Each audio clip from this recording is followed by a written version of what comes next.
မနေနိုင်မထိုင်နိုင်တဲ့နတ်တွေကဥရဝေလတောကနေသူတို့ကဘယ်သွားကြတော့ဆိုတော့သုတ်ဒေါရဏရှိသွားတာဘယ်သွားကြကမကနတကားတဲ့ဥရဝေလတောတဲ့ကနတ်တွေတအုပ်စုပြည့်ကြရောသုတ်ဒေါရဏရွှေနှန်းသွားသုတ်ဒေါရဏမင်းကြီးတကားကောက်တဲ့တောက်တောက်ဘသူလဲနတ်တွေပါတကားဖွင့်မှာအောင်ညာကြီးတောင်နတ်တွေဘာလာလုံးလဲပြောသုတ်ဒေါရဏသုတ်ဒေါရဏမင်းကြီးတဲ့သိရဲ့သားသိတ္တထမင်းသားအလောင်းတော်ဥရဝေလတော်ထဲမှာဒုက္ခစရိယာကျင်ရင်းနဲ့ဇင်းကြံလာမှလဲကြပြီးတော့သေဆုံးသွားပြီတရင်သွားပို့တာဘာသွားပို့တာလဲသေသွားပြီလို့အဲ့ဒီလိုမေးတဲ့အခါကျတော့သုတ်ဒေါရဏမင်းကြီးကပြန်မေးတယ်အဲ့ဒီနတ်တွေကိုဟဲ့နတ်သားတို့ငါရဲ့သားတော်ဟာဖျားဖြစ်ပြီးမှသေတာလားဖျားမဖြစ်ဘဲနဲ့သေတာလားဆိုတော့မင်းကြီးလေဖျားပဲဖြစ်အောင်ပါလေတရားအထုတ်ရင်းနဲ့လဲကြပြီးတော့သေသွားတာလို့အဲ့ဒီလိုသွားပြောတော့သုတ်ဒေါရဏမင်းကဘာပြောတော့ဆိုတော့ဟဲ့နတ်စုံနတ်ပြတ်လေးနင်တို့ပြောတဲ့စကားငါအယုံကြည်မရှိဘူးငါရဲ့သားတော်ဟာသဗ္ဗညုတရွှေဉာဏ်တော်ကြီးကိုဧကမရပဲနဲ့မသေးနိုင်ဘူးသွားငါတရင်လာမပို့နဲ့ပို့တဲ့တရင်အမှားဆိုပြီးတော့ပေးသားရေးအဲ့ဒါတခါလေမောင်းထုတ်လိုက်တော့နတ်တွေလေကပိလို့ရွှေနှန်းကနေပြန်ပြေးလာပြန်ပေါ့ဥရုကလာတော့တယ်လာပြန်ကြည့်ရကြတာပဲအဲ့လိုလာပြန်ကြည့်တော့ဘုရားလောင်းတော့မူးမေလဲသွားရကနေပြီးတော့တတိရတော့အသာလေးမှီပြီးတော့ပြန်ထပြီးတော့စဉ်းစားတယ်ငါဟာအစားတော့မစားပဲနဲ့လေကျင့်တယ်အခုတွေ့ကြတာလေးတွေကောက်စားပြီးတော့အန်ဒီချိတ်တောက်တွေခေါက်လေပေါက်တွေပိတ်ဒီလိုကျင့်လာတာတွေဟာကြာပြီခုချိန်ဒီသဗ္ဗညုတဉာဏ်ကိုမရဘူးအဲ့တော့ဒီအစားအသောက်ဟာလည်းလုံးဝရေရောဆွန်ရောတည်တည်ရောဟာမှမစားပဲနဲ့ကျင့်ရရင်ကောင်းမယ်လို့ဆိုပြီးတော့မြေသန်းတေဒီလောက်တကိုယ်လုံးပူလောင်ချောက်ချပြီးတော့ဖြစ်နေတဲ့အချိန်မှာအစားလုံးဝမစားတော့ဘူးရေလုံးဝမတောက်တော့ဘူးလို့အဲ့ဒီလိုဆုံးဖြတ်ချက်တက်ကချပြန်တယ်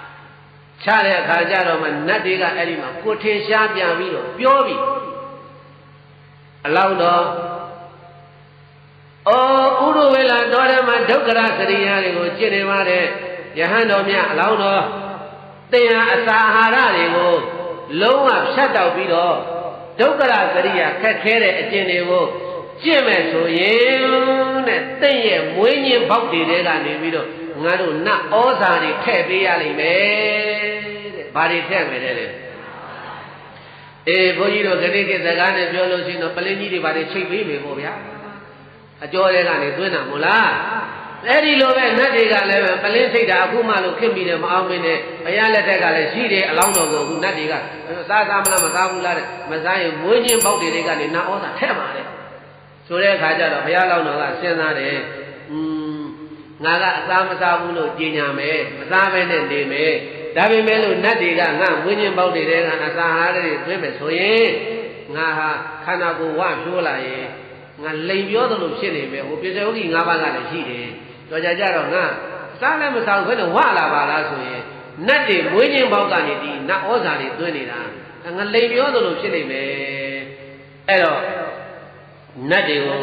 ဘာပြောလို့ဆိုတဲ့အခါကျတော့ဘုရားလောင်းတော်ကပြောတယ်အမောင်နတ်သားတို့အမောင်နတ်သမီးတို့မင်းတို့ငါမွေးညင်းပေါက်ကနေပြီးတော့ဒီနတ်ဩဇာအာဟာရတွေမထက်ပါနဲ့ကွာအဲ့တော့ငါပဲညံ့တာလေးပဲအာဟာရကိုမိဝဲပြီးတော့ငါဆက်ပြီးတော့တရားအထုတ်ပါမယ်လို့အဲ့ဒီလိုဂတိပေးတဲ့အခါကျတော့အဲ့ဒီချိန်ကစပြီးတော့ဘုန်းကြီးတို့ပြေးတိုက်ရင်ဘုရားလောင်းတော်ဟာအစာအာဟာရကိုနည်းနည်းစားတယ်ဘယ်လိုစားလဲမရသားနည်းနည်းစားတယ်ဘလောက်နေတုံးလို့ဆိုရင်တဲ့တနေ့လုံးစာအတွက်ကိုတစ်ခါတရံကြလို့ရှိရင်ပဲပြုတ်ရည်ဗါတယ်လေပဲပြုတ်စားတာမဟုတ်ဘူးနော်ပဲပြုတ်တဲ့အရည်ပဲပြုတ်ကထွက်တဲ့အရည်ပဲပြုတ်ရည်အဲ့ဒါကိုဘလောက်တောက်တုံးဆိုတော့တလက်ခုတ်တယ်တလက်ခုတ်တာဒါလေးလောက်ချတယ်ဘာရှိတယ်နည်းနည်းလေးအဲ့ဒါတနေ့လုံးအဲ့တလက်ခုတ်ပဲတောက်တယ်အဲ့အရည်ကြီးတက်ဖုံးပေးတာအဲ့တော့အဲ့ဒီပဲပြုတ်ရည်လေးတလက်ခုတ်စာပဲဖုံးပေးတဲ့အခါနေတိုင်းကြီးအဲ့လိုဖုံးပေးတဲ့အခါကျတော့ဘယ်နဲ့ဖြစ်တုံးဆိုတော့ရဲတည်ကြာလာတဲ့အခါကျတော့အလောင်းတော်ရဲ့ခန္ဓာကိုယ်ကပင်မနွမ်းနေပြီးတော့ပိန်ချုံတော်မူလာတယ်တဲ့ တဲ့ခန္ဓာကိုယ်ဘာဖြစ်လာလဲခန္ဓာကိုယ်ကြီးကဘယင်းတည်းပိန်ဆုံးပြီးတော့လာတယ်အယိုးအစစ်ရှိတဲ့နေရာတွေကငေါထွက်ပြီးတော့လာတယ်အယိုးမရှိတဲ့နေရာတွေကခြိုက်ဝင်ပြီးတော့လာတယ်တင်မားတွေဆိုလို့ရှိရင်လေကလအုပ်ခွာရီလိုပဲဘုရားလောင်းတော်ရဲ့တင်မားဟာကလအုပ်ခွာကြီးလိုဖြစ်သွားပြီးအသားတွေမရှိတော့ဘူးနောက်တစ်ခါဘယင်းတည်းရဲ့ကြောကုန်းကိုကြည့်လိုက်ရင်လည်းပဲကြောကုန်းရဲ့အယိုးတွေဟာလေပရိလုံးကြီးတွေကျိုးနဲ့တည်ထားသလိုအယိုးတွေဟာအစစ်လိုက်မြင်ရတယ်တဲ့နံရိုးတွေဆိုရင်လည်းပဲအသားတွေနှိမ့်ကြပြီးတော့ဇယံကိုကြောက်မှထောင်လာတဲ့အချင်းရင်နဲ့တိုက်တယ်လို့ဖြစ်နေတယ်မျက်လုံးတော်ကိုကြည့်ရင်လည်းပဲရေတွင်းနဲ့ကြည့်တဲ့ကရေဘွက်လေးလိုတဲ့မျက်တွင်းဟောက်ပဲကြည့်နေဘယ်လိုဖြစ်နေတယ်လဲမျက်တွင်းဟောက်ပဲကြည့်နေဖြစ်နေတယ်ခေါင်းတော်ကိုကြည့်ပါအောင်နဲ့ကိုကောင်းတော်ကြည့်လည်းပဲဘေသတိဘူးခါသည့်နုနုလေးကိုကူပြီးတော့နေလန်းသားသလိုတကောင်းလုံးကရှုပ်သွားပြီးတော့ဝမ်းနဲ့ကြောဟာကတ်နေတယ်လေဝမ်းပိုက်ရဲ့လို့ကြိုက်ကြည့်ကြောကြိုက်မိတယ်တဲ့ကြောရဲ့လို့ကြိုက်ကြည့်ဘိုက်ကြိုက်မိတယ်တဲ့ဘလောက်တော့ပိန်ကြသွားတော့ဆိုတာကြည့်စမ်းအဲ့ဒီတော့ကျင်ငယ်စွတ်မယ်လို့ဆိုရင်လည်းပဲဘေသတိကျင်ငယ်စွတ်တယ်ဆိုတာအပေါ့သွားတာကျင်ငယ်စွတ်မယ်ဆိုပြီးတော့အပေါ့သွားမလို့ထိုင်လိုက်ပြန်ရင်လည်းပဲ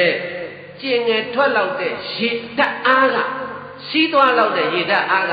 ဝမ်းထဲမှာမရှိတဲ့အတွက်ကြောင့်မို့လို့ပိသရေအဲ့ဒီမှာစီးလည်းမသွားဘူးတဲ့စီးမသွားရတဲ့ဒုက္ခဘလောက်ခက်တုံးဆိုတာစီယောဂဖြစ်တဲ့ပုဂ္ဂိုလ်တွေခံစားကြည့်ဘုရားလောင်းတော်ကြီးကျင့်နေတဲ့ကျင့်စဉ်တွေကဘလောက်ခက်ရခက်စစ်ပင်ပန်းပန်းဖြစ်တုံးဆိုတာကဲရေလည်းမတော့ဘူးဒီပဲလေးလည်းတစ်ခုရေလေးတောက်ထားတာလည်းပဲစီးသွားလို့ရတဲ့ရေဓာတ်မပါဘူးခန္ဓာကိုယ်ထဲမှာစီးသွားခြင်းနဲ့ထိုင်လိုက်တဲ့ဘေးသားတွေစီးမသွားဘူးဘယ်လိုဖြစ်နေမလို့ဆိုတာစဉ်းစားကြည့်သားမှာဟုတ်ဘလောက်ဒုက္ခရောက်မလို့ဆိုတာကဲဝန်းသွားခြင်းတဲ့စိတ်ထဲမှာဝန်းသွားခြင်းတွေပေါက်တဲ့ထိုင်လိုက်တဲ့ဘေးသားရေကိုယ်ဒီလုံးတစ်လုံးနှလုံးသာစမြင်းတွေခံပြီးတော့ဟာအဲ့ဒီမှာတခါတည်းချွေးတိချွေးပေါက်တွေကြာပြီးတော့စဉ်းစားကြည့်တော့ကိုယ်နဲ့ကိုယ်နိုင်ကြည့်တယ်ဘလောက်ဒုက္ခရောက်မလို့ဆိုတာအဲ့ဒီဝမ်းသွားတဲ့နေရာမှာပဲကိုတော်ရှင်မြတ်ဘုရားအလောင်းတော်ဟာမှောက်ရဲ့လဲတော်မူတယ်တဲ့ပြစ်လဲတာဘုရားသားကြီးလက်ရကနေထားပိဿဝဂီ၅ပါးကလည်းကြည်နေတာဘုရားဖြစ်မလားဘုရားဖြစ်မလားဘုရားဖြစ်မလားတဲ့သူတို့ကလည်းပဲအဲ့ဒီလိုလက်ရကနေထားပြီးတော့တတ္တရာတတ္တာကြောင့်လဲသွားတော့ပင်မလုံးလို့ထိုင်ပြီးတော့သူခန္ဓာကိုယ်အလောင်းတော်သိတ္တထမင်းသားဟာခန္ဓာကိုယ်ကိုဆောက်နေပြီးတော့ကြည့်တဲ့အခါမှာလေဟောဒီခန္ဓာကိုယ်ဝိညာဉ်ပေါက်တွေရှိနေတဲ့ဝိညာဉ်ပြင်လေးတွေဟာရေးသားရင်လက်နဲ့ပတ်ချလိုက်တယ်လို့အကုန်လုံးကျွတ်ကုန်တယ်ခေါင်းတော်တတ်ချခေါင်းကအကုန်လုံးကျွတ်ကြတယ်မျက်ခုံးတော်တတ်မျက်ခုံးလေးရားလို့တုတ်လိုက်ရင်ဆွေးနေတယ်လို့ထင်မလားမသိဘုန်းကြီးတင်းတော့မျက်ခုံးလေးမရှိတော့မျက်ခုံးမွေးတွေအကုန်လုံးကျွတ်မျက်တောင်မွေးတွေအကုန်လုံးကျွတ်ဘယ်လိုဖြစ်ကုန်လဲမဟာပုရိသလက္ခဏာတော်ကြည်လက္ခဏာတော်ငယ်80ဖေရောက်ကုန်မှမသိဘူးအကုန်ပြောက်ကုန်တာအတန်းအသွေးတွေကိုမှီပြီးတော့ပေါက်ရတဲ့ဒီခံပြေလို့မျက်ခုံးလို့ဒီဥစ္စာတွေကလည်းပဲဘေးသတ်တွေအကုန်လုံးပြောင်းပြီးတော့အရှုပ်ကအလုံးဆိုးသွားတာလေအဲ့ဒီတော့ဒီလောက်ကြည့်အောင်ပင်မခံပြီးတော့ကျင့်တော်မူတဲ့ဘုရားလောင်းတော်တိမ်ငနိတ်ဆွေးစဉ်အယောင်တောက်နေတဲ့ခန္ဓာကိုဒီမှာကပိလုရှင်နန်းကခွာတော်မူတော့ကတောထွက်တုံးကလူမမီနတ်တမြတ်နတ်ချက်ကိုလှတယ်ဘုရားလောင်းတော်တိမ်ငနိတ်ဆွေးစဉ်အယောင်လိုတောက်နေတဲ့ခန္ဓာကိုယ်ကဘာအယောင်ဆင်းမှမရှိတော့ဘဲနဲ့ခန္ဓာကိုယ်တစ်ခုလုံးညိုမဲပြီးတော့ဒီလိုဖြစ်နေတာအဲ့တော့ဘုရားလောင်းတော်ကိုဟိုဆွေနန်းတော်မှာမင်းမင်းမှုတဲ့လူတွေကဘာပြောတော့ဆိုတော့တရားအထုတ်တွေမှာလာတွေ့တဲ့လူတွေကဘာပြောတော့ဆိုတဲ့အခါကျတော့လေယဟန်ခေါရမကအသမဲကြီးတွေယဟန်ခေါရမဟာပါတယ်လေတချို့ကလည်းပြောတယ်အသမဲဟုတ်ပါဘူးကွာတဲ့အသညိုကြီးပါတဲ့တချို့ကလည်းပြောတယ်ညိုတာလည်းမဟုတ်ဘူးမဲတာလည်းမဟုတ်ဘူးငခုရည်လိုပဲတဲ့ငခုရည်တဲ့ငခုခန္ဓာကိုယ်ကအရေကဘယ်လိုရောင်ရှိတယ်ပြောသားတယ်ကမကြီးတွေတို့မပြောတတ်ဘူးစာထဲမှာပြာလက်လက်အယောင်နဲ့ဘာအယောင်နဲ့လဲဒါဘုန်းကြီးမင်းကုန်းစတော်ကြီးရေးတဲ့ဘုဒ္ဓဝင်ကျမ်းကယူပြီးတော့အသေးသေးပြောပြနေတာအဲ့ဒီလိုအညိုပဲလဲမတန်းအမဲပဲလဲမတန်းဘယ်လိုဖြစ်နေလဲပြာလက်လက်အယောင်မျိုးလိုဖြစ်နေတယ်တဲ့အဲ့ဒီလိုပြောကြတယ်တဲ့အဲ့တော့ဘေးသား ဒီနေရာမှာစဉ်းစားကြည့်ပါယခုပြောခဲ့တဲ့အကျင့်တွေကိုဘုရားလောင်းတော်ဟာတစ်နှစ်ထဲကျင့်တာလားတလားထဲကျင့်တာလားဘယ်နှစ်နှစ်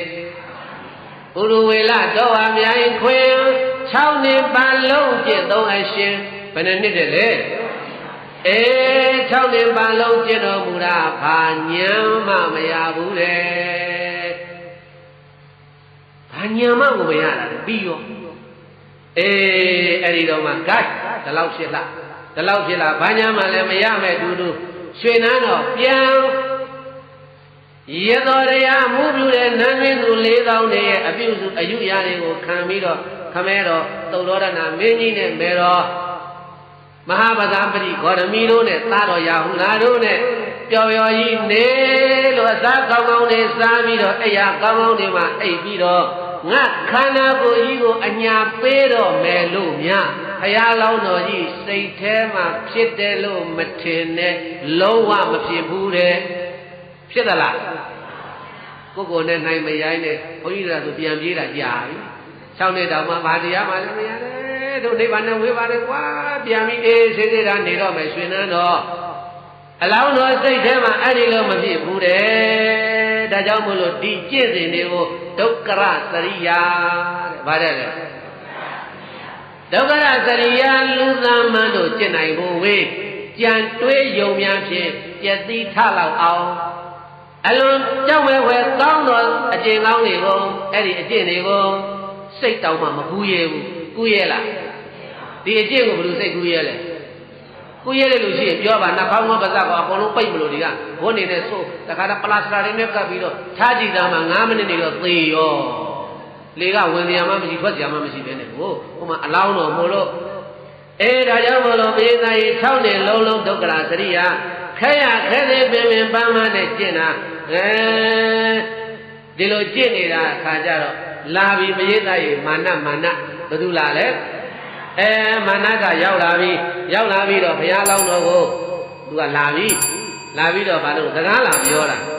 ဟိုသိတ္တတာမင်းသားသိရလုံးလာဝရိယကအလွန်တရာကြီးမားပါလေဒါပေမဲ့သင်ကိုလည်းသင်ပြန်ကြည့်ပါဟုတ်လားရုပ်အစင်းတွေကလည်းပဲတပိလို့ရွှေနန်းတော်ကထွက်ခါသားကလည်းတခြားစီရုပ်တွေလည်းပြက်နေပြီဘာတွေလည်းပြက်နေရုပ်တွေလည်းပြက်နေပြီသင်ဟာသိဖို့နီးနေပြီသိရဲ့အသက်ဟာလေ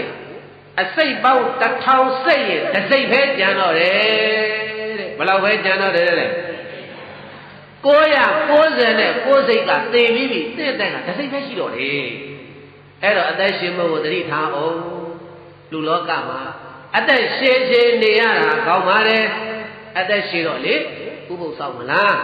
အလူတန်းလုပ်မလားကုသိုလ်တွေအများကြီးသင်လုပ်နိုင်တယ်တဲ့ယခုလိုတောထဲမှာဒီအလုပ်တွေကိုကျင့်ပြီးတော့နေတာသေမလားရှင်းမလားတော်တော်လေးပင်မဆင်းရဲပြီးတော့သင်လိုချင်နေတဲ့နိဗ္ဗာန်ဆိုတာကလည်းပဲအမလီသွားရလို့ခက်တယ်အမတန်ကိုပင်မဆင်းရဲလာပါတယ်လို့ဘုရားလောင်းတော်သိတ္တတာမင်းသားရဲ့အကျိုးကိုလိုလားတယ်လို့လိုနဲ့ဘေးသားရဲ့လာဖြတ်တာမလုပ်တာတဲ့လေလာဖြတ်တာတဲ့ဘေးသားတွေအဲ့ဒီတော့ဘုရားလောင်းတော်ကပြောတယ်ခက်မနာသင်္ဃကိုလာပြီးတော့အနောက်ရှက်မပေးနဲ့သင်ပြောတဲ့ဝတ္တဂာမိလို့ခေါ်တဲ့ဝတ်အတွင်းကိုသက်စင်းတာရောက်စေတဲ့ကုသိုလ်မျိုးကိုငါမျိုးမုံလေးများလို့မရှိဘူးငါလိုချင်နေတာသဗ္ဗညုတဉာဏ်ဘုရားလိုချင်တာကုသိုလ်လားဉာဏ်လားဒီနေရာကွဲခြားခြားမှဘုရားကရဲ့ဘုရားလောင်းတော်ပါရမီဖြည့်ခြင်းကာလကကုသိုလ်တွေလုပ်ခဲ့ပြီးပြီလုပ်ကြလားမလုပ်ခဲ့ဘူးလားအခုတရားနှလုံးကျင့်သုံးနေတယ်ဆိုတာကုသိုလ်လိုရင်းလို့လားဉာဏ်လိုရင်းလို့လားမာနကကုသိုလ်နဲ့လားဆွဲနေတာရှင်နန်းတော်ပြန်တဲ့ရတော်တရားနဲ့ပြန်ပေါင်းတဲ့ပြီးတဲ့အခါကျတော့မှသင်အသက်ရှည်ကျမ်းကျမ်းမာမာဖြစ်လာတဲ့အခါကျတော့ဒါနသီလကုသိုလ်တွေလုပ်ဖို့သင်အသက်ဟာတစိတ်ပဲကျန်တော့တယ်990နဲ့9စိတ်ကသင်မင်းလက်ထဲပါနေပြီပြန်သွားရင်အချိန်မီသေးတယ်ဒါလားပြောတာအဲ့တော့ဘုရားလောင်းတော်ကပြောတယ်သင်ပြောနေတာတွေငါတခုမှနားမထောင်ဘူးသင်ပြောနေတဲ့ကုသိုလ်မျိုးကိုလည်းပဲငါမြူမုံလေးများအလိုမရှိဘူးငါလိုရှိနေတာသဗ္ဗညုတဉာဏ်တော်အသက်ရှည်နေရရင်ကုသိုလ်အများကြီးရတယ်ဆိုတဲ့စကားကိုငါ့ကိုလာမပြောနဲ့ တဲ့တခြားလူတွေကိုသွားပြောဟဲ့မာနတန်တိနိဗ္ဗာန်မှာယုံကြည်တဲ့တရားလာမှမရှိတဲ့သူဘုရားလောင်းတော်ပြောတဲ့စကားသေချာမှပရိသတ်တရားထုံးမဲ့ပုဂ္ဂိုလ်တွေတရားမှတ်စမ်းတန်တိနိဗ္ဗာန်မှာယုံကြည်တဲ့တရားလာမှမရှိတဲ့သူတရားပဲရှိပြန်တော့လည်းပဲလုံးလဝရိယရော့ပြီးတော့ပြင်းတဲ့သူတရားနဲ့လုံးလဝရိယတွေရှိပါတော့လည်းပဲဉာဏ်ပညာကင်းတဲ့သူဘာကင်းတဲ့သူအဲ့ဒီလူမျိုးကိုယ်တိုင်လေးသင်အားပေးအားမြောက်ပြုလုပ်ပါလို့ငါကတော့တကယ်တမ်းအထုတ်ရင်ခန္ဓာကင်းပြောင်းနိဗ္ဗာန်ရောက်မှာပဲလို့ယုံကြည်တဲ့တရားလည်းငါမှရှိတယ်ကိလေသာတိုက်မြတ်မိုက်ကိုဘုံမြိုင်လောင်ခြင်းပြမုတ်ရှိအောင်လည်းပဲအားထုတ်မယ်ဆိုတဲ့လုံးလဝရိယလည်းငါမှရှိတယ်အဝိဇ္ဇာမောင်းကြောင်သားတော်ကိုအကောင်ကျိုးခွဲတပြန်ကျဲအောင်ရဲချွန်ညွန့်အမှန်ချေမုံတရားဘုံနဲ့တူသောသူမတောင်ပညာဉာဏ်လည်းငါမှရှိတယ်ဖယားဖြစ်ကိုရောက်စေနိုင်လောက်တဲ့တတိနဲ့လောကရန်တလိမုံတိုင်းဝေတော်လည်းပဲမရွေမရိုင်းကြောက်စားတိုင်းတဲ့သို့ခိုင်မာသောတမာရီတရားငါမှလည်းရှိတယ်တရားဝရိယတတိတမာရီပညာတဲ့၅ချက်ပေးတိုင်းဘယ်နှချက်လဲတရားရဲ့ဝရိယရဲ့တတိရဲ့တမာတိရဲ့ပညာရဲ့အဲ့ဒီတရား၅ပါးအင်္ဂါဆုံးလင်သွားဖြစ်ခန္ဓာတဲ့အသက်ကိုမငဲ့ွယ်ဖဲနဲ့ရဲ့စွန်စားအားထုတ်နေတဲ့ငါကိုသင်္မာနအသက်ရှည်ရေးလာရောက်ပြီးတော့အားပေးနေတာမရှက်ဘူးလားလို့အဲ့ဒီလိုရဲတောက်စကားဘုရားလောင်းတော်ကြီးမိတ်ကြားတော်မူပြီးတော့အဲ့ဒီလိုမိတ်ကြားတော်မူလိုက်တော့မှပြေးသားရေမာနနောက်ဆုံးသွားတယ်တဲ့မာနဘာဖြစ်သွားလဲစဉ်းစားကြည့်နော်ဘုန်းကြီးတို့ပြေးသားပေါင်းတော်ကောင်းတို့အဲ့ဒါတရားမှတ်နေတော့များအဲ့ဒါနတ်ကနေပြီးတော့အခုလိုမာနလို့ကိုထင်ကြမပြောပါနဲ့နားထဲမှာတိုးတိုးလာပြောကြည့်ပါလားတရားအမှတ်ဖြစ်ပြီးတော့နားထောင်နေမှနတ်ငါဘာများလာပေးနေလဲမသိဘူးနံပါတ်များလားဘာတွေလာပြောနေမသိဘူး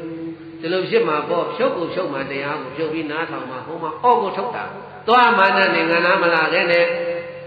အဲ့ဒီလိုမာနကိုမောင်းထုတ်ပြီးတော့တရားသုံးခုကဆုံလာဇန်တရက်နေ့ကိုရောက်တော်မူပြီးမာနနဲ့စကားပြောလို့ပြီးနောက်တနေ့ကဆုံလာဇန်တရက်တဲ့နောက်တနေ့ကဘာလဲလဲတရားသုံးခုကဆုံလာဇန်တရက်နေ့ကိုရောက်တော်မူတော့ဘုရားလောက်တော့စဉ်းစားတယ်ဒီလောက်6နှစ်ကြာအောင်ခက်ခဲပင်ပန်းကျင့်တဲ့အကျင့်တွေကိုကျင့်တော်လည်းပဲတပည့်ညုတဉာဏ်ကိုငါမရခဲ့ဘူးညှိုးနွမ်းနေတဲ့ခန္ဓာကိုယ်ကြီးကိုအစာအာဟာရတွေနဲ့ပြန်လဲလန်းဆန်းစေပြီးတော့ခမဲတော်သုတ်တော်ရဏမင်းမြတ်လက်ထုံမင်္ဂလာစင်ကာလကငါဇဗုတပြေပြေရိပ်အောက်မှာထိုင်နေတဲ့ကာလအာနာပါနပထမဇံကိုဝင်သားတော်မူခဲ့ဘူးတဲ့ဘုရားလောင်းတော်လသားအရွယ်လေးသုတ်တော်ရဏမင်းကြီးလက်ထုံမင်္ဂလာဆင်းတာပရိသတ်အဲ့ဒါဘုန်းကြီးတို့ဘုရားလောင်းတော်ကိုထိန်တော်တွေနဲ့ဇံဘုတပြေပြေကြီးအောက်မှာအလောင်းတော်ကိုသိပ်ထားခဲ့တာအလောင်းတော်ကထိုင်ပြီးတော့အဲ့ဒီမှာဘာလို့တုံးလို့ဆိုတော့အာနာပါနပထမဇံတဲ့ဘာဇံနဲ့လဲအာနာပါနပထမဇံကိုဘုရားလောင်းတော်ဝင်သားတော်မူတယ်ဝင်သားတော်မူတာကိုသတိရပြီးတဲ့ခါကျတော့မှအဲ့ဒီဟာပြန်အားထုတ်ရရင်ကောင်းမယ်ထင်တယ်6နှစ်လည်းပြည့်ပြီလေကဆုံလာတန်းတရက်နေ့6နှစ်ပြည့်ပြီကရုဏာတရက်နေ့ဘာဖြစ်လဲအဲ6နှစ်ပြည့်ပြီဆိုတော့ပြေသန်းတည်းဒုက္ခရစရိယာဝတ်ကလွတ်ပြီးဒီတော့မှညံတော်တဲ့ခင်းလာတာလက်ထုံမင်္ဂလာဆင်းတော့ကအထုတ်ဘူးလေဒီအာနာပါနဟာအဲအထုတ်မယ်ဆိုပြီးတော့ပြန်ပြီးတော့ဆွန်းစားမှရမယ်ဒီခန္ဓာကိုယ်တော့နွမ်းနေနေတာအထုတ်လို့မဖြစ်ဘူးအဲ့ဒါနဲ့သပိတ်ကလေးပြန်ရှာသပိတ်လေးပြန်ရှာပြီးတော့ပြေသန်းတည်းအဲ့ဒီမှာသေနာလို့အမိရတဲ့သူသာတာတို့နေတဲ့ရွာကြီးကိုဘုရားဆွမ်းငံပြန်ကြွရောဆွမ်းငံပြန်ကြွတော့ပိစဝဂီတို့ကစိတ်ပြက်ပြီတလောက်အယိုးကြီးကြီးအေးခန်းခန်းနောက်မဆုံးတန်းအစားမစားပဲနဲ့အာထုတာတော်မှာဖယားမဖြစ်ဘူးအခုယဟန်ခေါ်တယ်မှာသပိတ်ပိုင်ပြီးတော့ဆွမ်းငံထွက်ပြန်ပြီးဆွမ်းပြန်စားပြီးတော့တရားအာထုတ်ရင်ဘယ်တော့မှဘုရားရှိမှမဟုတ်တော့ဘူးဆိုပြီးတော့ကတ်ထားပြခဲ့တာကောင်းတယ်တဲ့ ဆိုပြီးတော့ဘုရားလောင်းတော်တပန်းတဲ့ပိဿရေအဲ့ဒီမှာဥပုဝေကတော်တဲ့ခံပြီးတော့ပိဿဝဂီတို့ကဟောမိဂရာကိုပြောင်းသွားရောဘယ်ပြောင်းသွားလဲ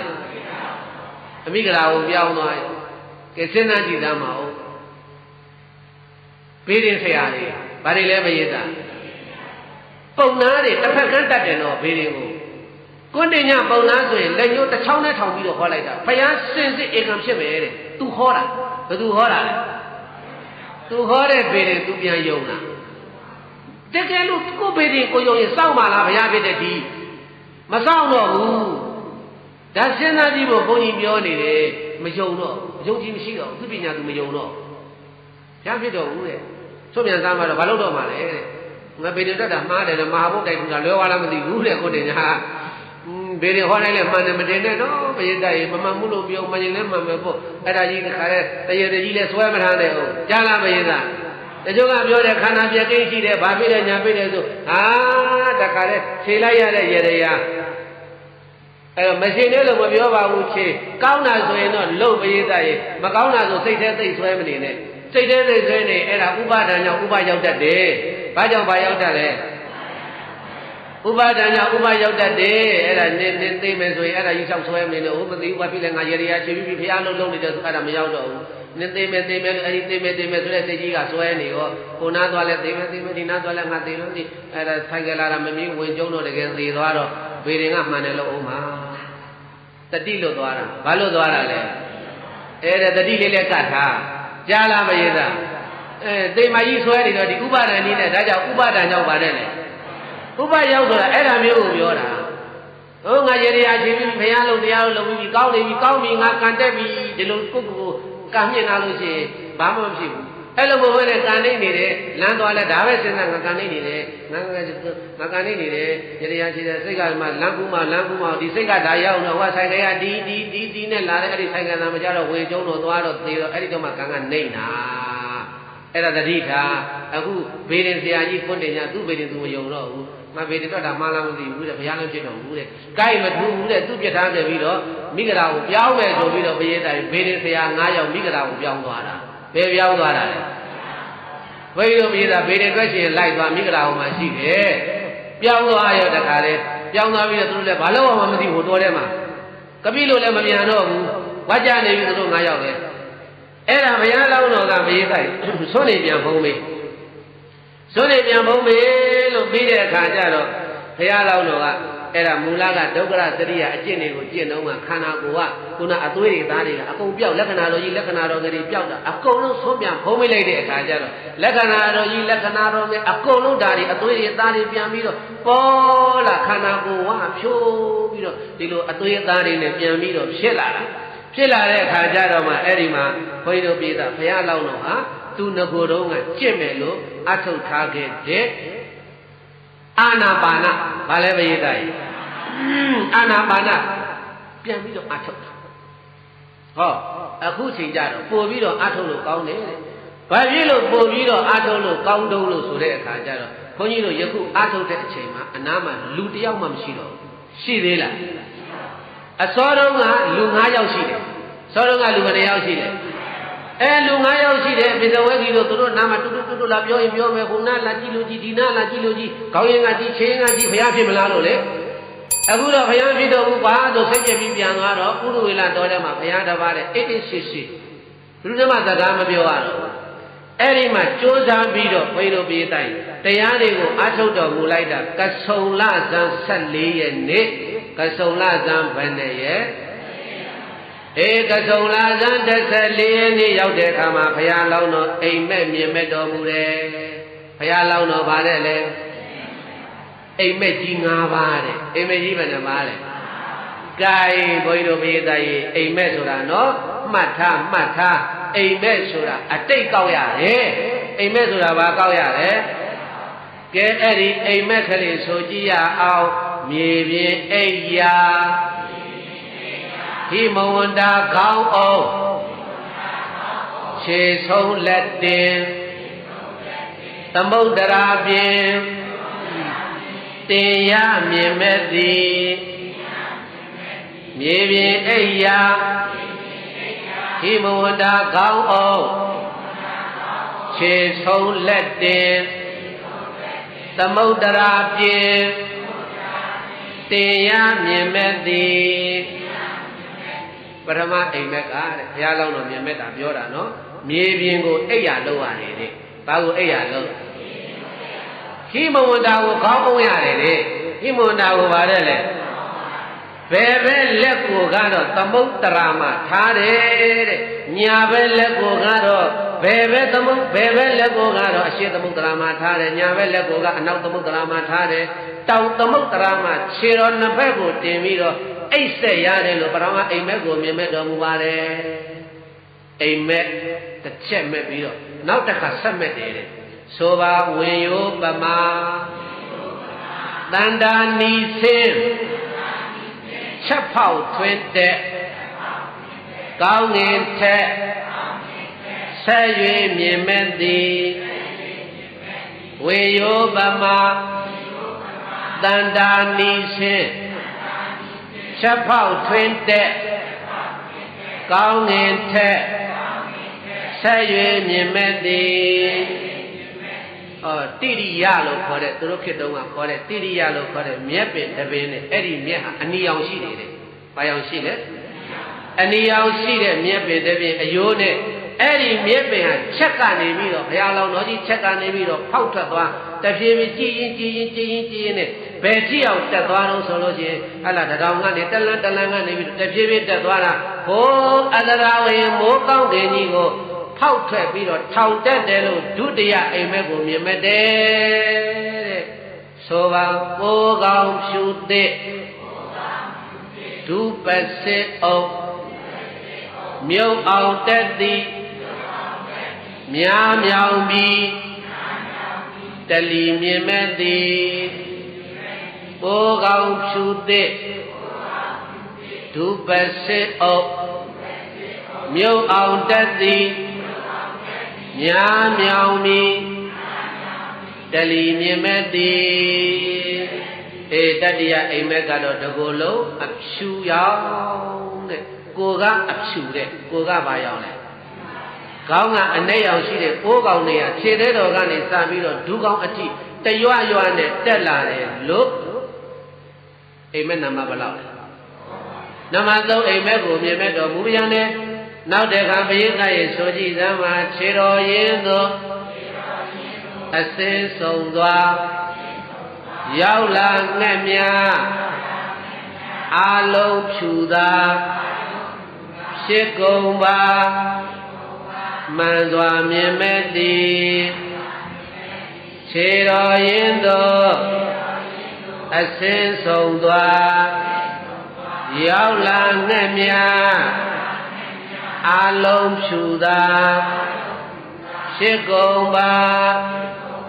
မှန်စွာမြင်မဲ့သည်နမလေးအိမ်မက်ကညိုရွှေနီရောင်လေးပေါ်သောအဆက်ရှိသောငှက်လေးမျိုးတို့ဟာအရာလေးမျက်နာကနေပြီးတော့ပြန်လာကြတာအလောင်းတော်ရဲ့ခြေရည်ဝင်စိမိရင်ဆိုရင်လည်းပဲအလုံးကအဖြူရောင်လေးဖြစ်ကုန်တယ်တဲ့။ဘာရောင်လေးဖြစ်ကုန်တယ်တဲ့အဲ့ဒါသတုဋ္ဌာအိမ်မက်တော်နောက်တစ်ခါနမငါနောက်ဆုံးအိမ်မက်ဆိုကြည့်ပါမစင်တောင်ပေါ်ကြွသောစင်ကြံပေကြံလူလဲမရှိပဲသာကြွနိုင်ပါကောင်းစွာမြင်မဲ့သည်မစင်တောင်ပေါ်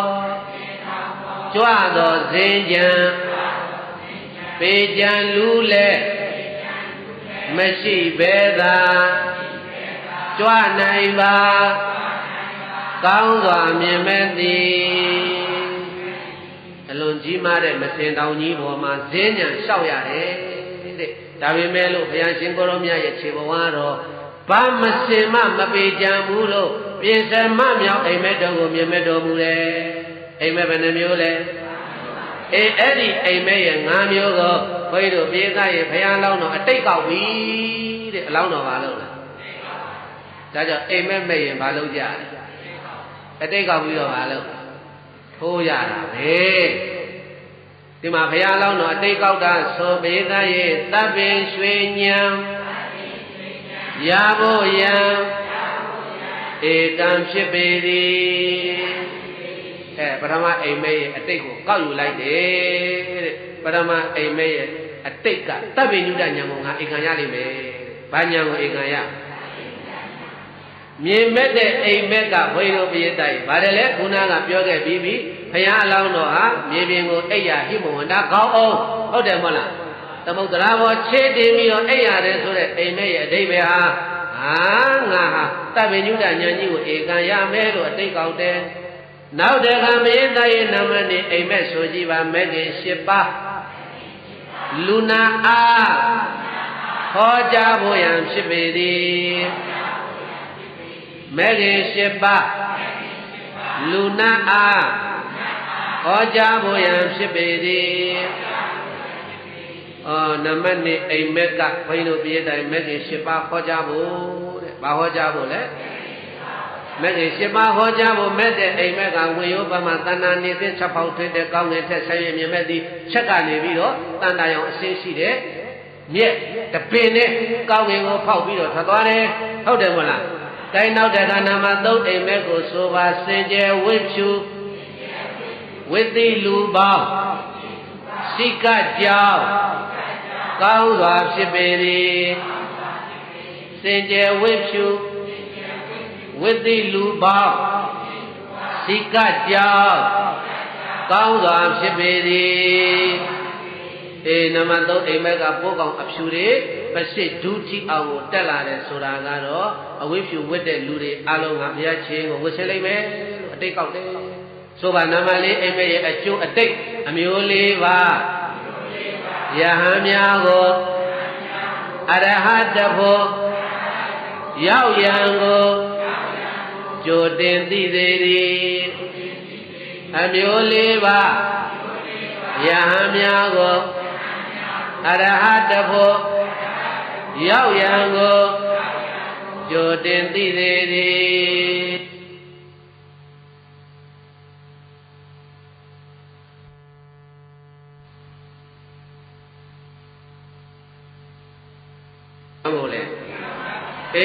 Memio Ponamio Ponamio to see a mew, Bemioga, Lala, Taranado, Yaula Jalusi, Amuliva, Alo, Pauso Mido, Arahatapu, Yahanari, Alo, Shito, Tatuire, Tayaune, to Duanya Lubabe, Yahana, Alo to the Bemola, Namanga, Soba, Pizileva, Toeta Gamia, those are young, Amame Shibedi. Pisileva Toeda Kimia those how we are Amamim Shibiri Namanga Ame Vega Machine Domo Mazinian Tuaro Mudoleve Koroye Chimuago Nasini Maberu Sora Payashilo Lanavari Polo Poli Gilo Pisileva Lume Tame Bodo Leve Eddie Pisilivo Mapayashi Koromiati Toeda Meshivene those how lay me Amen Naba Amen Banavale Solaibo Amen Naba Jodaya Mama Dimini Amen Naba Jodaya Mama Dimini Amen Naba Nyeme Nyaywe Aya Ekam Ama Mocha Ngapsheyami Saidoyi Yongji Adeti Amen Ngabai Nyeme Nyaywe Aya Ekam Ama Mocha Ngapsheyami Saidoyi Yongji Adeti Era Dia Dong Kasona and Saliani Nya Boga Shinomia Paya Ayo Techi Amen Mieme now the name and song and to that netway should quite blue Kaka Bodway Jizwabi of Yidai Era Sugaji Luka Kanano Pome Nede that me Cho Sugar Mio Peter Body Manango Jualo Body Veni Alma Aparazita Shibale Paulo Eri Pelemo Telo Yaji Koromiati Taya Atudo Mulaida Kaso Lami Ayo De Chema တပ်ဝိညုတာရွှေဉဏ်တော်ကြီးကိုရလို့ဘုရားဖြစ်တော်မူသည်တဲ့ဒါကိုဘုရားရှင်ကိုရောမြတ်ကဘုံညာပါပပရိဋ္ဌိနောသဗ္ဗသန္တာဘဝိဇ္ဇိတောအာသောဝကောနုပါယသောနိဗ္ဗာယိတမနာသဝောဘေကဝေဟံတော်မြတ်ဥရှင်သားတို့ပုံညပါပပရိဋ္ဌိတောကောင်းမှုကံလဲကုန်ပြီမကောင်းမှုကံလဲကုန်ပြီသဗ္ဗသန္တာဘဝိဇ္ဇိတောခံသိမ်းသောဘူဝါခြင်းမှလည်းကျင်းပေပြီအတောကောဆိုရင်ခြင်းလည်းမရှိပါအနုပါယသော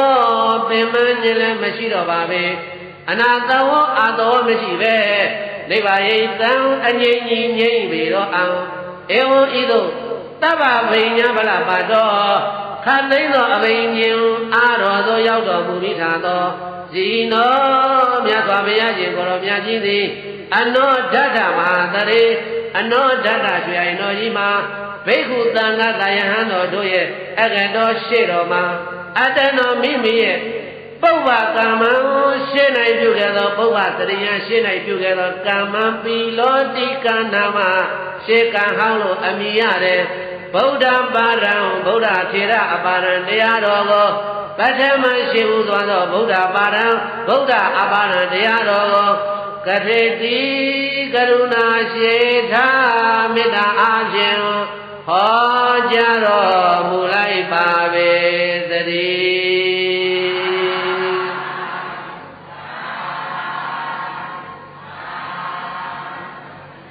ပရိသတ်ရေပထမဝိဘတ်တော်ပြီးပြီဆိုလိုက်ပါတော့ဥရုဝေလတော်ဝါမြိုင်ခွေသောင်းနေပန်းလုံးကျင့်သုံးအရှင်အာကုံခံလို့ညွန်းနွယ်ညိုညင်ပင်ပန်းရေဝဲကျွေးပဲကြောင့်တင်ကတ္တဗဖယားထင်ရှားပွေသောဇောတိပါဠနာမအကျော်ပုံနာမန္တေနှုံးမြေအားဘောဝစီပြင်းရှင်းရင်ဝိဘေတော်ဝိဘေရောက်ရေးကြောက်သွေးတုံမွဲဖယားတော်လဲရှောင်လွဲမလွဲတွေ့ကြုံမြင်ဖို့တဝဲလဲလဲမလို့သေးဝကြွေးခလာတယ်ကျင်နာထောက်ထသနာမျောခေါ်ကုသိုလ်ပွားမှုအာပြုကြတော်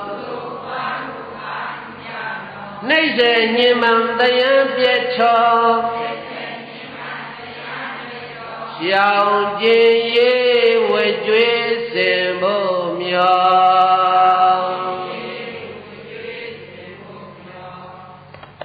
ဗုဒ္ဓသာနန္ဒောနာမတိသာဝကောတံအဘေခာယနိရယေစိတံတံတရိတံမယံ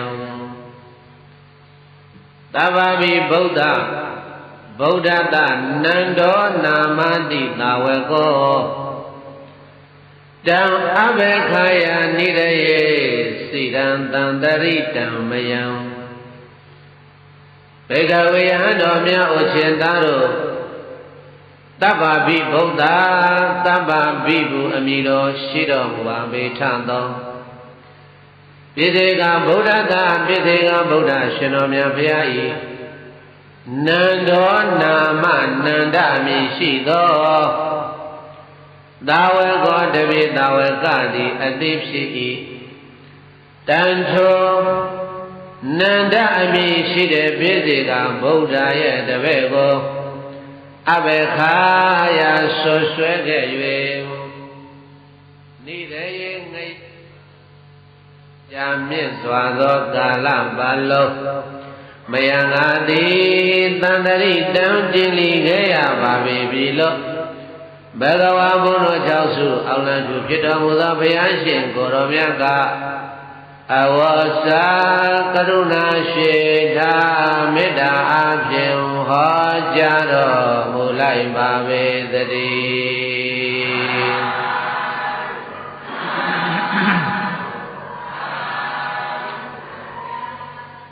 ဒုတိယဝိဘက်တော်ရဲ့ဏိဒံကိုဘုရားရှင်ကိုရောမြတ်ကသဗ္ဗဗိဗုဒ္ဓဗုဒ္ဓသာနန္ဒောနာမတိသာဝေကော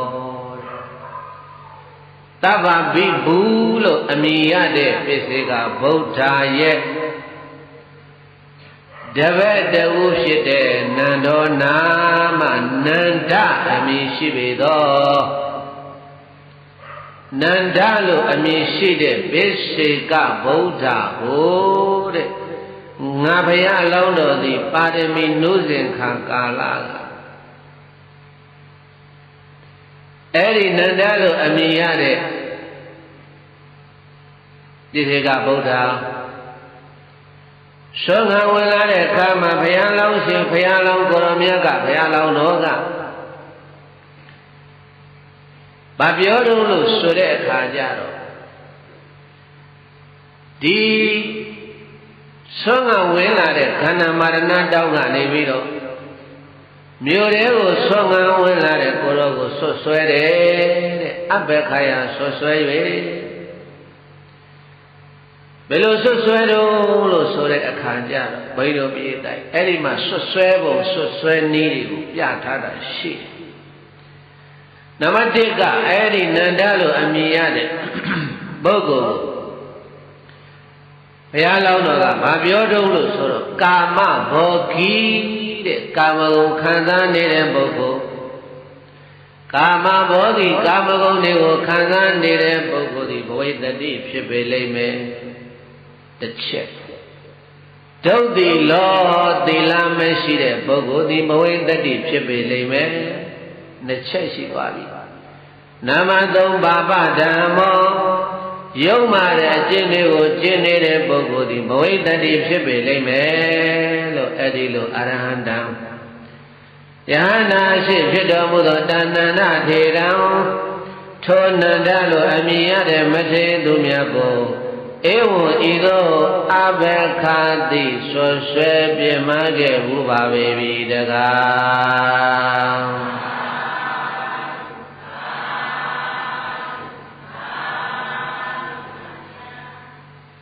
သဗ္ဗဗိဘူးလို့အမည်ရတဲ့ပစ္စေကဗုဒ္ဓရဲ့တပည့်ဝဲတော်ကအရှင်နန္ဒဘယ်သူတဲ့လဲအဲ့ဒီအရှင်နန္ဒကသောကံကြွားတော်မူလာတာအဲ့ဒီသောကံကြွားလာတာကိုဘုန်းကြီးတို့ဘုရားလောင်းတော်ကအဲ့ဒီမှာသွားတွေ့တာသွားတွေ့တဲ့အခါကျတော့မှအဲ့ဒီမှာဘုရားလောင်းတော်ကိုဘုရားလောင်းတော်ကမကြည်ညိုပဲနဲ့အဲ့ဒီမှာဆွတ်ဆွဲတာတဲ့ဆွတ်ဆွဲတဲ့စကား3ခုလို့မှတ်ပေးသားရဲ့စကားဘယ်နှခေါ်လဲနံပါတ်1ကကာမဘောဂီတဲ့ဘယ်လိုဆွတ်ဆွဲလဲကာမဂုဏ်ခံစားနေတဲ့ပုဂ္ဂိုလ်ကြီးနံပါတ်2ကဒုသီလသီလမရှိတဲ့ပုဂ္ဂိုလ်နံပါတ်3ကပါပဓမ္မမကောင်းတဲ့အကျင့်တွေကိုကျင့်တဲ့ပုဂ္ဂိုလ်ကြီးဟေးဆွမ်းမလောင်းကြနဲ့ဆွမ်းမလောင်းကြနဲ့ဆိုပြီးတော့သူလည်းမြင်တာလည်းမဟုတ်ဘူးသူလည်းတွေ့တာလည်းမဟုတ်ဘူးသူကြားတာလည်းမဟုတ်ဘဲနဲ့အဲ့ဒါဘုရားအလောင်းတော်ဟာနောက်ကနေလိုက်ပြီးတော့ကိုမကြည်ညိုခြင်းအသာနေပေါ့သူများကြည်ညိုလို့ဆွမ်းထွက်လောင်းတာကိုအကြည်ညိုပြင်းအောင်အဲ့ဒီစကား3ခုနဲ့ဒုသီလရဲ့ပါပဓမ္မရဲ့ကာမဘောဂီရဲ့အဲ့ဒါဘုန်းကြီးတို့ပိသအဓိကအဲ့ဒါဘာဖြစ်တာတော့ဆိုရင်ဗဇတ်အငြိမ်မနေနိုင်တာဘာအငြိမ်မနေနိုင်တာအေးဗဇတ်အငြိမ်မနေနိုင်တာ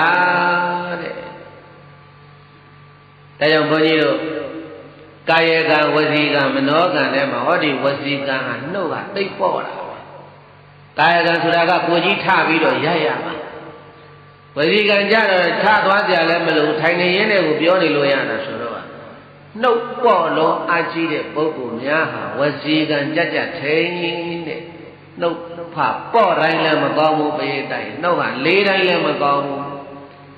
နှုတ်ပေါ်လုံးအကြီးလို့ရှိရင်စကားတွေကအများကြီးပြောလာ စကားအများပြောလာရင်စကားများများပြောရင်အမှားပါတတ်တယ်စကားများများပြောမှဖြစ်တတ်တယ်အဲ့ဒါလေးကိုဘုန်းကြီးတို့ပြေးတာမှတ်တာဟာဒီအမျိုးသမီးစကားများလိုက်တာဒီအမျိုးသားစကားများလိုက်တာဒီဘုန်းကြီးစကားများလိုက်တာဘုန်းကြီးပဲဖြစ်ဖြစ်အမျိုးသားပဲဖြစ်ဖြစ်အမျိုးသမီးပဲဖြစ်ဖြစ်မနာတဲ့စကားတွေကိုတစ်နာရီနှစ်နာရီထိုင်ပြောနေပြီဆိုရင်အဲ့ဒီထဲမှာတစ်ခါကြလို့ရှိရင်စကားကိုအရှိန်တတ်လို့မရလို့အမှားတွေပါသွားတတ်တယ်ကိုယ်စကားကိုပြန်ရုပ်သိမ်းရမလဲလူကြားတဲ့ဆိုတော့မဖြစ်ဘူးပြောနေတဲ့စကားလည်းရပ်ပြလို့မဖြစ်တော့စကားကိုနင်းကတွန်းပြောပြီဆိုလို့ရှိရင်အဲ့ဒီချိန်မျိုးမှာဘာဖြစ်တော့ဆိုရင်အမှားပါရတယ်တဲ့မှားပြီဆိုတဲ့ကအဲ့ဒါဝစီကံနဲ့မှားတာဘာကံနဲ့မှားတာလဲဆဲတာဆိုတာတိုင်းနာထွားတာမပါတာတောင်မှဘေးတိုင်းမုတ်သားတော့ပါသွားလိမ့်မယ်အဲ့ဒီစကားတွေအများကြီးပြောတဲ့တဲမှာအဲ့ရောက်စကားများများပြောရင်အမှားပါရတယ်အဲ့ရောက်ရှိကဆရာကြီးများဘုန်းကြီးတို့သာနာတော်မှာထင်ရှားသွားတာရှိတဲ့ရေငုံဆရာတော်တဲ့ဘာဆရာတော်တဲ့လေဆောကံသွားရင်ရေငုံသွားတဲ့စကားပြောမိမှကြောက်လို့ကျောင်းကထွက်တဲ့ကရေငုံသွားတာတလန်းလုံးဘယ်မှမထွေးဘူးမျိုးလည်းမချဘူးပြန်လာတော့မှဆောကံကပြန်လာတော့မှကျောင်းပေါ်ရောက်မှရေထွေးပြစ်တယ်အဲ့ဒီဆရာကြီးတစ်သလုံးအဲ့ဒီလိုကျင့်သုံးသွားတာအဲ့ဒါရေငုံဆရာတော်တဲ့အဲ့ဒါဒီကနေ့ခေတ်ဘုန်းကြီးတို့သာသနာနေတဲ့ပုဂ္ဂိုလ်တွေရေငုံလဲငုံလို့ရမှာမဟုတ်ဘူးဘယ်လောက်ကြင်ကြင်တယ်ပြောရေငုံသွားဥစဉ်တွေရေငုံသွားပါလားလမ်းနဲ့ဘုန်းကြီးတွေရေငုံသွားပါလားတွေ့ရင်ဒကာမကြီးတွေကနှုတ်ဆက်ဒကာကြီးတွေကနှုတ်ဆက်တဲ့စကားကနားထောင်ခြင်းကိုတော်ဒီနေ့ဘာကောင်းလဲကိုတော်ဒီနေ့ဘာရလဲဒီနေ့ဘာလုပ်ရမှာဘာထိုးရမှာလဲဒါစတာလို့အဲ့တော့ရေငုံနာတာဘယ်လိုပြောမလဲပြောရေထွေးပြီးပြောမှရအဲ့ဒါဘုန်းကြီးတို့ပြေးတာရှေ့ကဆိုတော်ကြီးများကြီးညိုဖို့ကောင်းတာလေစကားပြောရမှကြောက်လို့ဒီကနေ့ခေတ်တရားတော်မတွေနဲ့ဒီကနေ့ခေတ်တန်ဃာတွေနဲ့လိုက်တယ်ရှေ့ခေတ်ကတရားတော်မတွေနဲ့ရှေ့ခေတ်ကဆိုတော်တွေနဲ့အဝင်ခွင်ကြဒီနေ့ခေတ်စကားပြောမဲ့နဲ့ခတ္တိရီနေကြည့်ပါလားဘုန်းကြီးကမာနကြီးနဲ့သူကြောင်းသွားတာတော့စကားမပြောဘူးဒီလိုစကားတစ်လုံးနှလုံးပြောပြီးတော့အခန်းထဲဝင်သွားကြည့်ပါလားငါတို့ကမပြောချင်လို့နဲ့တူတယ်လာနောက်တက်ကအဲ့ဒီကြောင်းမသွားတော့ဘူးဒီလိုလေးဖြစ်တာပဲဒါတွေဘုန်းကြီးတို့လောကမှာအများကြီးရှိတယ်ဘယ်ဆရာတော်ကဆက်ဆံရေးကောင်းတယ်ဘယ်ဆရာတော်ကအပြောကောင်းတယ်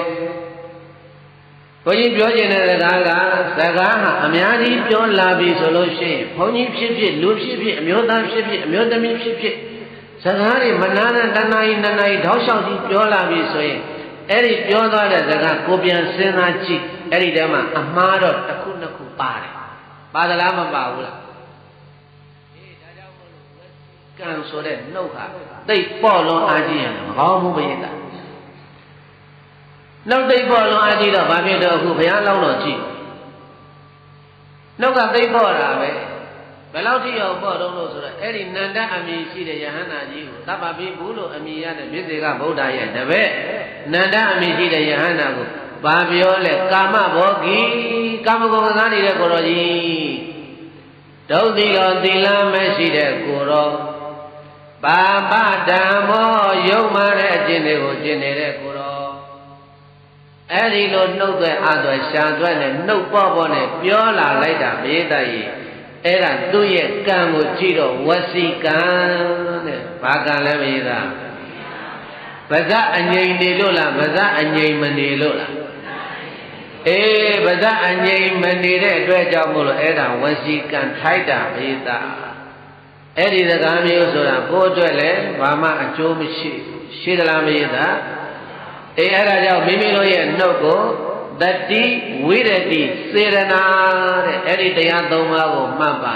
တတိရဲ့ဝိရတိရဲ့စေရနာရဲ့ဘာလဲပြောကြည့်ပါမိမိရဲ့နှုတ်ကိုတတိနဲ့ထိန်ဝိရတိနဲ့ထိန်စေရနာနဲ့ထိန်မထိန်ဘူးဆိုလို့ရှင်းရင်ဘိန်းတို့ပြေးသားရင်အဲ့ဒါနှုတ်မှာအပြစ်ဖြစ်တဲ့နှုတ်မှာအပြစ်ဖြစ်တဲ့ဒါမြင်လို့ရှိရင်နှုတ်ကနေထိန်ဆိုတဲ့ကဘာနဲ့ထိန်သီလနဲ့ထိန်ဘာနဲ့ထိန်မလဲ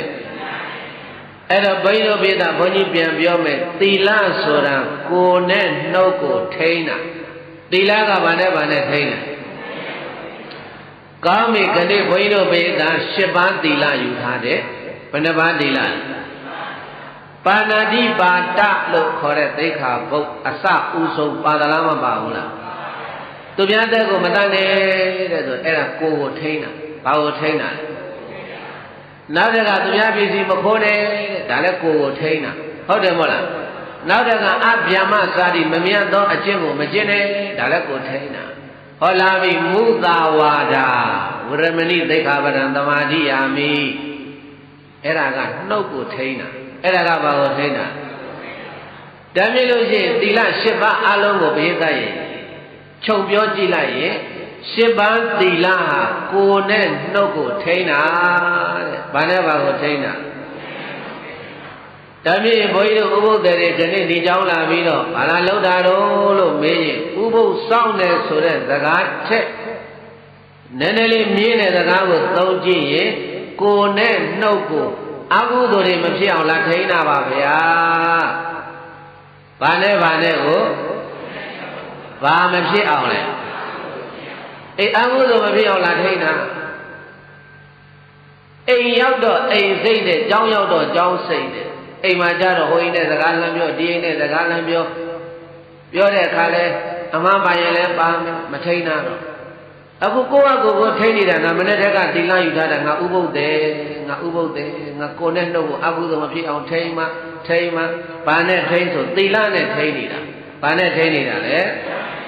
အဲ့ဒီသီလနဲ့ထိန်းဆိုတာဘာနဲ့ထိန်းမလို့ဆိုရင်ဘုန်းကြီးတို့ခုနကပြောခဲ့ပြီးပြီစေတနာသီလံတံဝရောသီလံအဝိတိတ်ကမောသီလံ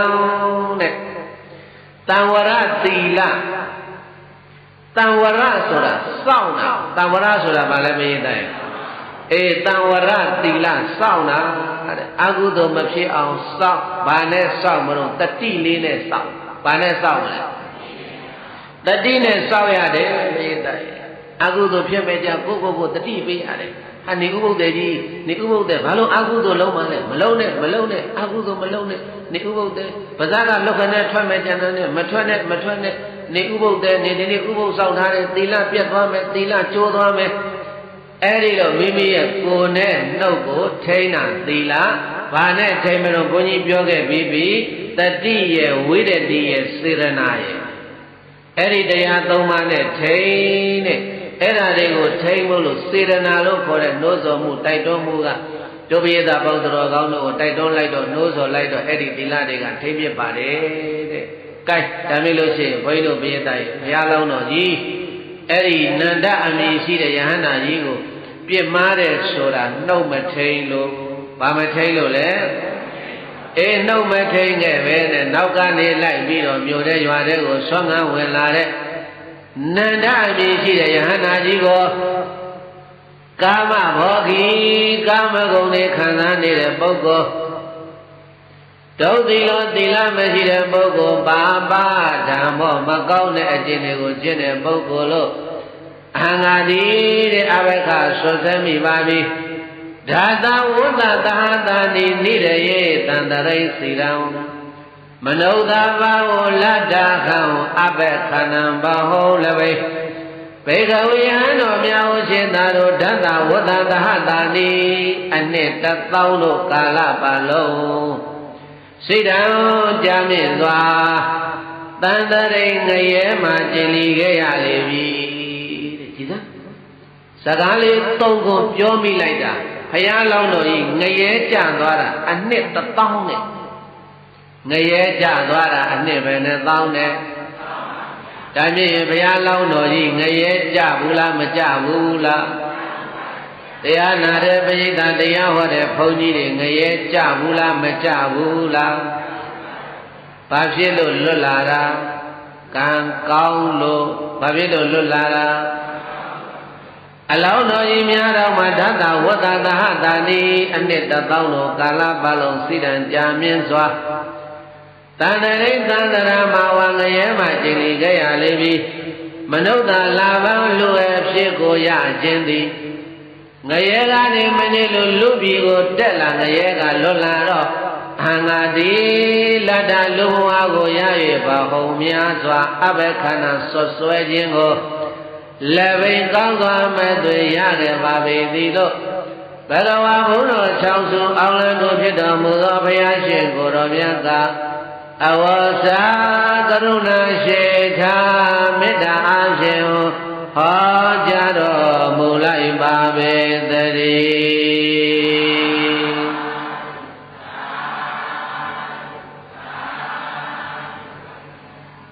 Nanda amyishi de Yahana ji ko saka 3 ခုနဲ့ဆွဆွဲခဲ့တဲ့ကံဟာအဲ့ဒီဝါကမနေလို့သေပြေးတဲ့ငရဲသွားတယ်ငရဲမှာအနှစ်1000တီရီခံရပြီးတော့ငရဲကလွတ်လာပြန်တော့လည်းပဲတဲ့လူဘဝကိုတော့ရပါရဲ့ဒါပေမဲ့လို့ဘဟုံများစွာအဘခန္ဓာဆွဆွဲခြင်းကိုလည်းပင်ရခဲ့လေပြီ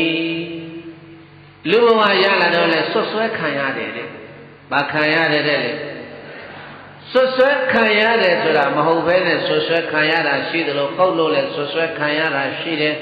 ။တခိုးမဟုတ်ဘဲနဲ့တခိုးလို့ဆွဆွဲခံရတယ်။သူများတဲ့ကိုမသာဖက်နဲ့ပဲလူတသမားလို့ဆွဆွဲခံရတယ်။သူများမရဘူးမစော်ကားပဲနဲ့လဲစော်ကားတယ်လို့အထင်လွဲပြီးတော့ဆွဆွဲခံရတယ်။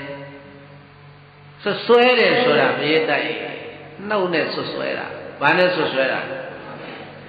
အေသူဟိုနန္ဒအမြင့်ကြီးတဲ့ယဟန္တာကြီးကိုပြစ်မှားတော့ကကာယကံနဲ့ပြစ်မှားတာလားဝစီကံနဲ့ပြစ်မှားတာလား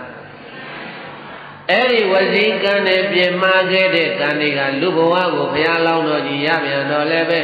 ဆွဆွဲခံရတယ်တဲ့တခါတည်းလားဆိုတော့မဟုတ်ဘူးတဲ့ဘဟုံများစွာအဘယ်ခန္ဓာဆွဆွဲခြင်းကိုလည်းပဲရခဲ့လေပြီတကြိမ်တခါနဲ့ဆွဆွဲတယ်ဆိုမှจิตတတ်ပါတယ်ကွာတဲ့အကြိမ်ပေါင်းများစွာဆွဆွဲခံရတယ်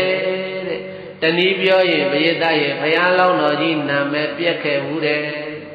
ဘာပြက်ခဲ့ဘူးလဲလူသာသေးသေးနာမည်မသေးသေးနဲ့ဆိုတဲ့ဗမာစကားရှိတယ်မို့လားဘုန်းကြီးတို့ဘုရားလောင်းတော်ကြီးလူမသေးဘူးနာမည်သေးသွားတာဘာသေးသွားတာလဲဆွဆွဲခံရတာအဲ့ဒီကောင်မောကတခိုးအဲ့ဒီကောင်မောကဟိုအိမ်နဲ့ဓမြတိုက်တော့အဲ့ဒီကောင်ပါတာပေါ့တကယ်တော့မပါဘူးဆွဆွဲတာအဲ့ဒီကောင်မောကဟိုနေ့ကဘာလုပ်တာကိုမပါဘူးဒါပေမဲ့လို့ဘုရင်သားရေဘာလုပ်လို့ကိုကောင်းပေါ်ကြတယ်ကိုပဲဆွဆွဲခံရတယ်ဆိုတာနန္ဒအမည်ရှိတဲ့ယဟန္တာကြီးကိုစကားသုံးဖို့နဲ့ဆွဆွဲခဲ့တာဘာနဲ့ဆွဆွဲခဲ့တာလဲအေးဒါကြောင့်ဘုန်းကြီးတို့တရားစစ်ခင်စိတ်ကောင်းဝင်တဲ့သူတော်စင်များဘုန်းကြီးတို့ဒီနေ့ပြောပြရတယ်ကိုမြင်လည်းမမြင်ဘူးကြားလည်းမကြားဘူးတွေ့လည်းမတွေ့ဘူးကိုယ်ကိုယ်တိုင်မျက်စိနဲ့မြင်ရင်ဆွဆွဲလိုက်ကိုယ်ကိုယ်တိုင်နားနဲ့ဆက်ဆက်ကြားရင်ဆွဆွဲလိုက်မြင်လည်းမမြင်ကြားလည်းမကြားတွေ့လည်းမတွေ့ပဲနဲ့တည်င်းကြားလေးနဲ့တစ်ဆက်ကောလာခါလာ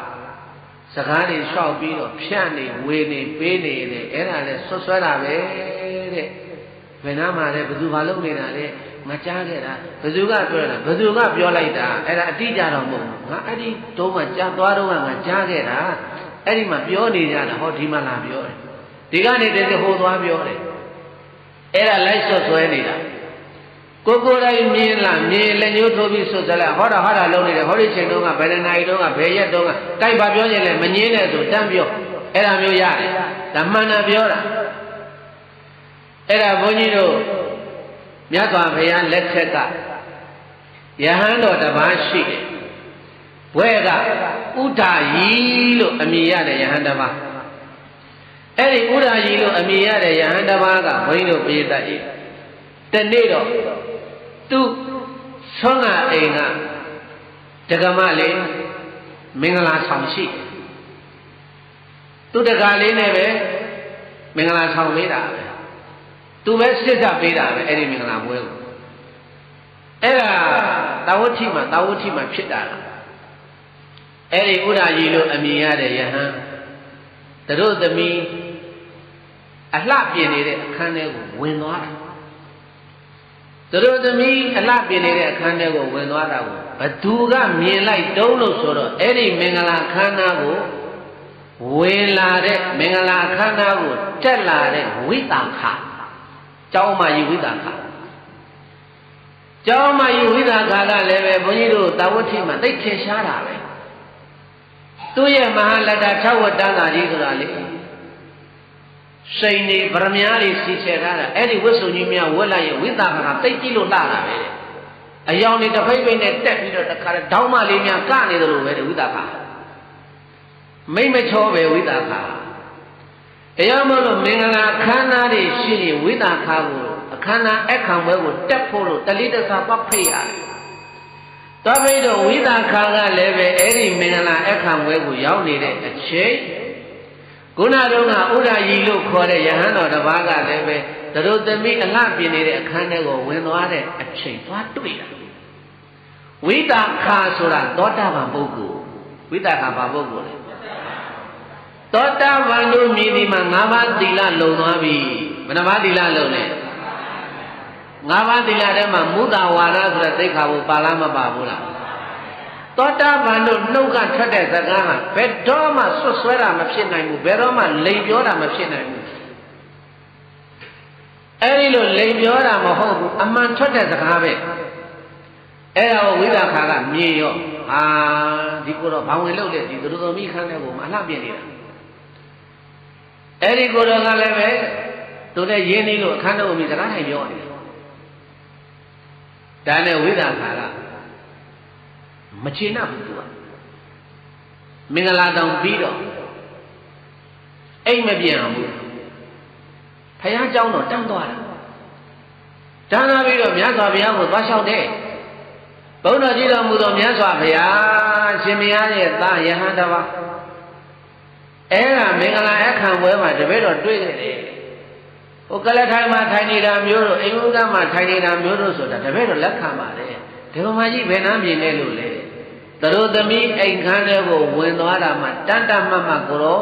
အဲ့ဒီမှာစကားတွေများပြောနေလိုက်တာတပည့်တော်တွေ့ခဲ့တယ်ဗျာအဲ့ဒါမျိုးဟာသာသနာတော်ရဲ့အလုံးမဟုတ်ပါဘူးသာသနာတော်နဲ့မအပ်ဆက်ပါဘူးနောက်ကိုလူများတွေကဲ့ရဲ့เสียဆွတ်ဆွဲเสียရှင်းလာပါလိမ့်မယ်ဗျာဝိသကသွားလျှောက်တယ်သွားလျှောက်တဲ့အခါကျတော့မြတ်စွာဘုရားရှင်ကိုရောမြတ်ကအဲ့ဒီမှာဘုန်းကြီးတို့သိက္ခာပုဒ်ဖြစ်ညတ်တယ်ဥပဒေတစ်ခုထုတ်တယ်ပေါ့သိက္ခာပုဒ်ဆိုတော့ဥပဒေပါပဲထုတ်တဲ့အခါမှာနောက်ပိုင်းမှာမဆင့်ငယ်ပါလာတော့လို့ဆိုတဲ့အခါကျတော့အဲ့ဒီလိုအမျိုးသမီးနဲ့နှစ်ယောက်ချင်းအခန်းထဲမှာသို့မဟုတ်ကျောင်းထဲမှာတွေ့လို့ဘေးကပုဂ္ဂိုလ်ကဆွတ်ဆွဲတယ်ပေါ့ဘယ်လိုလဲဆွတ်ဆွဲယဟန်ကဝန်ခံတဲ့ယဟန်ကဝန်ခံတဲ့အပြစ်ကိုသာလေသစ္စာဘုရားကတတ်မှတ်ပြီးတော့အပြစ်ကြီးသလားအပြစ်သေးသလားအပြစ်အလတ်လားအဲ့ဒါယဟန်ဝန်ခံတဲ့အတိုင်းပဲဆုံးဖြတ်ကြဆိုပြီးတော့အဲ့ဒါမြတ်စွာဘုရားကဘုန်းကြီးတို့သာသနာမှာအဲ့ဒီသိက္ခာပုဒ်တော်ကိုပြညာခဲ့တာရှိအဲ့တော့ဘုန်းကြီးပြောချင်တာကဒီသိက္ခာပုဒ်တော်ကိုဒီမှာဘာဖြစ်လို့ပြောတာလို့ဆိုတဲ့အခါကျတော့ဒီဆွတ်ဆွဲတယ်ဆိုတဲ့နေရာမှာနှုတ်နဲ့ပဲဆွတ်ဆွဲကြတာများတယ်။ဘာနဲ့ပဲဆွတ်ဆွဲကြတာများတယ်။မိမိကိုယ်တိုင်မြင်သည်ဖြစ်စေကြားသည်ဖြစ်စေတွေးသည်ဖြစ်စေဆွတ်ဆွဲတာတော့မားတယ်မြတ်စွာဘုရားကယဟန်ဝန်ခံမှသာလေယဟန်ဝန်ခံတဲ့အတိုင်းပဲဆုံးဖြတ်ချက်ချပေးလိုက်ပါတဲ့။ယဟန်ဝန်ခံမှုဆိုဘယ်လောက်ဆွတ်ဆွဲမြတ်စွာဘုရားကဆုံးဖြတ်ချက်မချခိုင်းဘူး။အဲ့ဒီတော့ဘုန်းကြီးတို့ဒီမှာပြောချင်နေတဲ့စကားပြန်တောက်ကြဆိုဘုရားတိုက်ဖယားအလောင်းတော်ဟာနန္ဒအမည်ရှိသောယဟန္တာကြီးကိုဆွတ်ဆွဲတယ်ဆိုတာမြင်တာလည်းမဟုတ်ဘူးမြင်သလားကြားလားဆိုတော့ကြားလည်းမကြားဘူးအလကားတက်တဲ့ဒီနေ့ခေတ်စကားနဲ့ပြောဗလိုက်ဆွတ်ဆွဲတာကာမဘောဂီကာမကိုခံစားနေတဲ့ပုဂ္ဂိုလ်ဒုတိလသီလမရှိတဲ့ပုဂ္ဂိုလ်ပပဒံမောယုံမှာတော့အကျင့်တွေကိုရှင်းတဲ့ပုဂ္ဂိုလ်လို့အဲဒီလိုဆွဆွဲခဲ့တာဆိုတော့အပြစ်ကသိကြီးလွန်အားကြီးသွားတယ်မရတဲ့အဲ့ဒါကြောင့်မို့လို့ဘုရားလောင်းတော်သည်ငရဲမှာ